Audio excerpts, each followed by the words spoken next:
رسول کی بیٹی پر اتنا ظلم ہوا اور حضرت علی علیہ السلام خاموش رہے۔ یاد رکھیے کہ تاریخ مغالطہ ہے کہ حضرت علی علیہ السلام نے کوئی ریاکشن نہیں دیا اور مطلقاً سکوت اختیار کیا۔ جو یہ کہتا ہے کہ حضرت علی نے اس واقعے پر مطلقاً سکوت اختیار کیا وہ غلط کہتا ہے۔ یہ بچہ پوچھتا ہے اس وقت علی کہاں تھے جب دروازہ گر رہا تھا؟ علی وہیں تھے، علی دیکھ رہے تھے۔ یہی تو امتحان تھا نا علی کا۔ الحمدللہ رب العالمین والعاقبۃ للمتقین والصلاۃ والسلام علی سید الانبیاء والمرسلین، اما بعد۔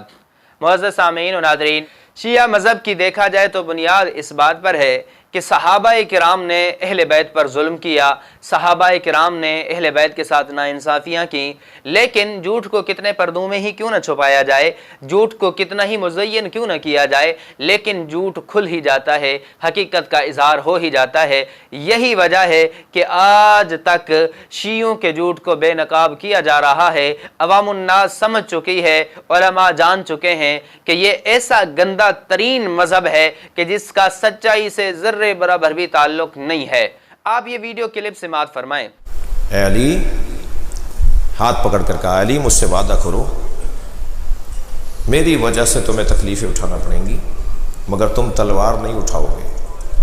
کہا علی وعدہ کرو تمہاری زوجہ پہ ہاتھ اٹھایا جائے گا مگر تم بدلہ نہیں لو گے۔ یہ بچہ پوچھتا ہے اس وقت علی کہاں تھے جب دروازہ گر رہا تھا؟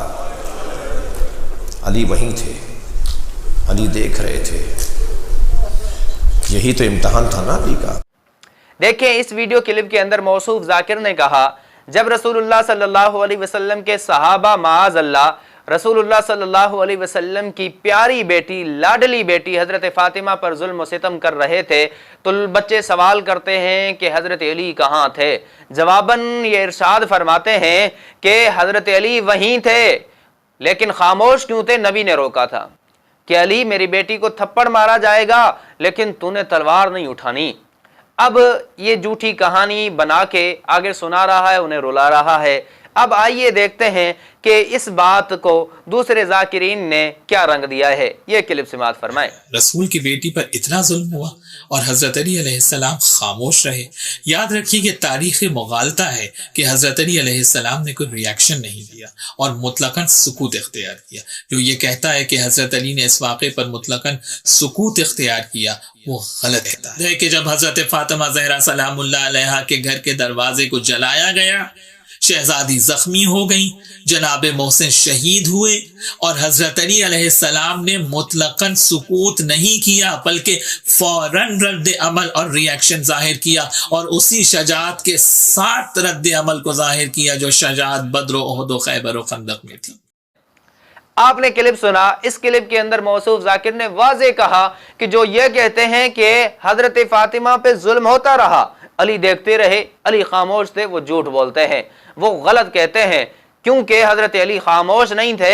حضرت علی نے بہادری کے وہی جوہر دکھائے جو دوسری جنگوں میں دکھائے تھے، بدر میں دکھائے تھے، احد میں دکھائے تھے، اسی طرح دوسری جنگوں میں جوہر دکھائے، جو تلوار چلائی تھی وہی تلوار چلائی۔ اب دونوں باتوں کو ملاؤ تو ایک ذاکر کی بات سے پتہ چلتا ہے حضرت علی ظلم سہتے رہے، حضرت علی دیکھتے رہے، حضرت علی کے سامنے حضرت فاطمہ کو مارا جا رہا تھا، حضرت علی خاموشی سے دیکھتے رہے، اور دوسرے موصوف ذاکر نے اس بات کو جھٹلا دیا۔